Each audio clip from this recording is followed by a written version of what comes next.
Total ঘটনার খবর পেয়ে ছাতক ক্যাম্প থেকে সেনাবাহিনীর একটি দল এবং পুলিশ ঘটনাস্থলে পৌঁছায়।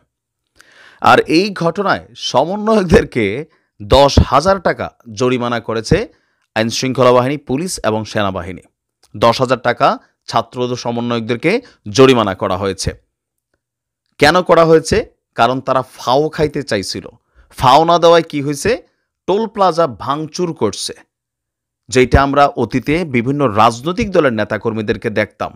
ভিডিওটা সর্বোচ্চ শেয়ার করবেন। আমরা চাই বৈষম্য বিরোধী আন্দোলনের যারা নেতারা আছেন তাদের কাছে এই খবরটা পৌঁছানোর, যে টোল প্লাজাতে ফাও খাইতে না দেওয়ায় এই যে টোল প্লাজা ভাঙচুর করছে, এটার জরিমানা কে দিবে? দর্শক, ঘটনার প্রেক্ষাপট আমার দ্বিতীয় হোম সিলেটে।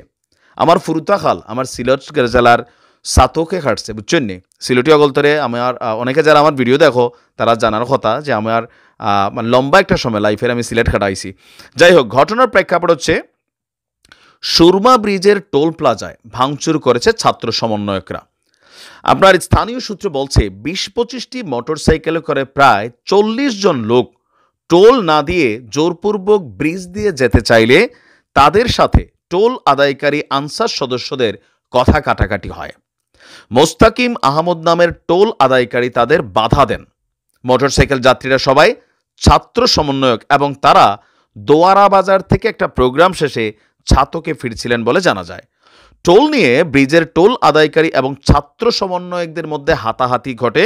আর এই ঘটনাকে কেন্দ্র করে ছাত্র সমন্বয়কদের হাতে লাঞ্ছিত হন ব্রিজের টোল আদায়কারী আব্দুল কুদ্দুস সরকার এবং নিরাপত্তার দায়িত্বে থাকা আনসার সদস্য রাজীব আহমেদ।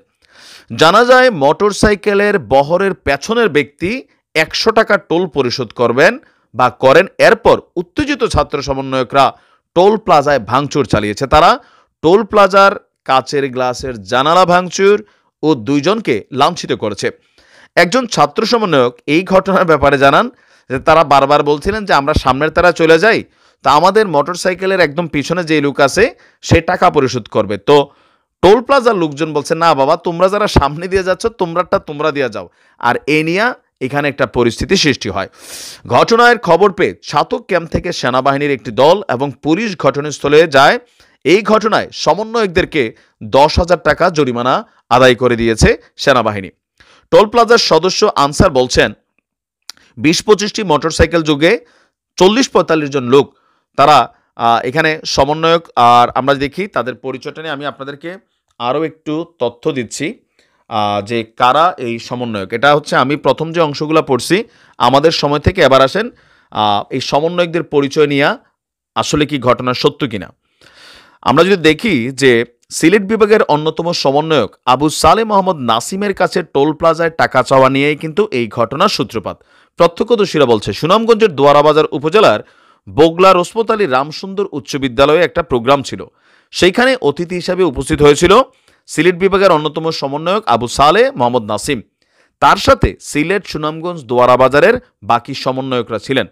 অনুষ্ঠান শেষে সন্ধ্যায় ফেরার পথে ছাতকের সুরমা সেতুর টোল প্লাজায় এই ঘটনা ঘটে।